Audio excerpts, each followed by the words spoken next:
All right, we are back with another one of our Art Unmasked interviews. And today's interviewee, we have the fabulous, the wonderful Kenney M. Green. Hi, Kenney. Hello. I'm so happy to be here. Kenney is not only one of my dearest, dearest friends, but he is a little bit of everything. Not only does he know how to play an instrument, but he can play two instruments, maybe Ooh. three. Two? Three. Three instruments. Not only can he sing, but he can dance. Not only can he direct, he can choreograph.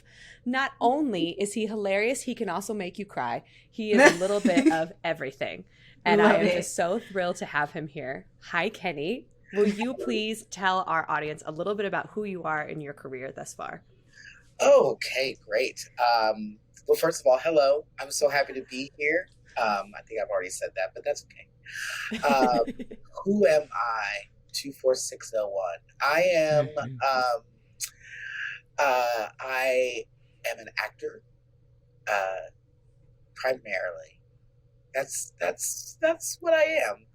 I like to tell stories. I like to tell other people's stories through their words. But uh, my trajectory has taken me from an actor to a dancer to a choreographer to a musical director, and I'm now the producing artistic director. I don't even say my own title correctly. The producing artistic director of the Depot Theatre in upstate New York in Westport. Um, Ooh. we're a summer equity theater, and I'm currently on faculty at the American Musical and Dramatic Academy, teaching musical theater performance, specifically styles from 1920 to 1967. Oh, wow. Now you, like I said before, you're kind of like this incredible jack of all trades where you have done it all, you do it all. Can you tell us a little bit about how you transitioned, how you made that transition from kind of being an actor director to then being a producing artistic director? Like how did that opportunity come about?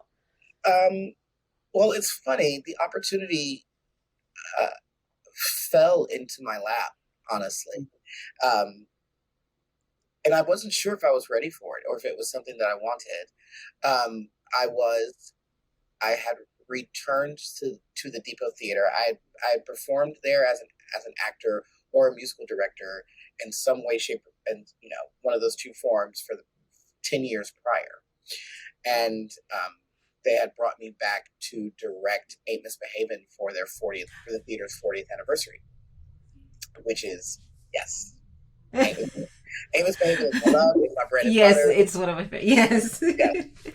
Um, I feel like one day in my 60s, I will have my Ain't Misbehavin' house.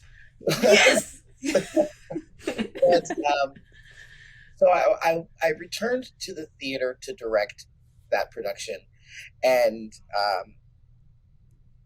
towards the tail end, the timeline's foggy now because it was such a whirlwind. But I believe, the director leaves after opening night, and I believe that on my train ride back to New York City, had a great opening and it was wonderful. Um, one of the board members at the time had contacted me and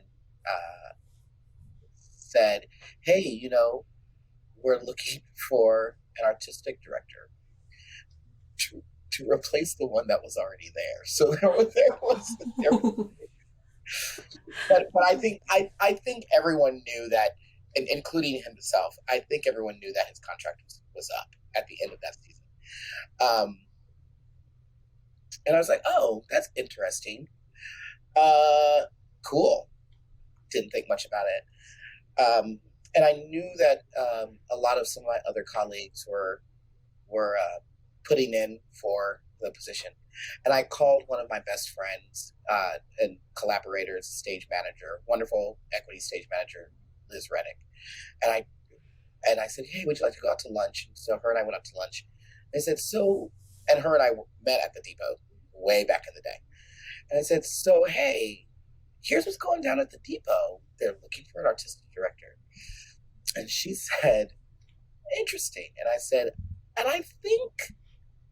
I might apply for that position. And she said, I don't see why you wouldn't.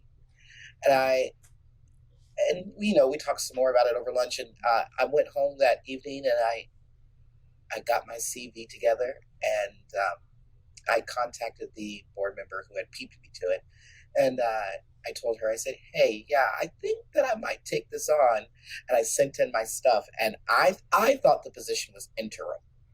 I thought it was just going to be like 2 or 3 years, and she wrote back to me. She said, I got your materials. They look great. They look wonderful. I have one problem. You wrote on there interim artistic director. Why would you not want to stay? Mm. So I revised it. I sent it in, and I didn't really think anything of it. And then that was in August, I believe. And then that fall, I was asked to come up for an interview, which the interview was actually a dinner with a couple of board members and some people from the community, and it was at this really nice restaurant up north, and they just asked me questions, and we talked and we laughed, and it was great. Didn't think anything about it. And the next morning before my train back, I met, and they put me up in a hotel, and I thought, this is kind of fast tracking, you know, more than I thought it was going to. Like, lots of things are happening right now in 12 hours. And the next morning I met with the educational director for the youth academy, and had like a final round of interview and questions with her before my train arrived to take me back to New York. So the 4-hour train ride back to New York, I thought, was that a final callback? Like, I'm thinking as an actor, like, so many things just happened. And then October 23rd, I officially got the notice that I was the new producer artistic director. Nice. I remember that announcement on Facebook, and I remember then that summer talking with you and kind of saying, like, this is exactly what you should be doing. You should be in this position of kind of running your own show as much as you can, because I know that there are things that you have to do as artistic director to get approval for and whatnot, but to be able to kind of create your own season and kind of be the head of that, I think I was like, of course, like, absolutely Kenney should be doing this. Kenney, like, it just made so much sense to me in my head that you should have this creative power, for sure.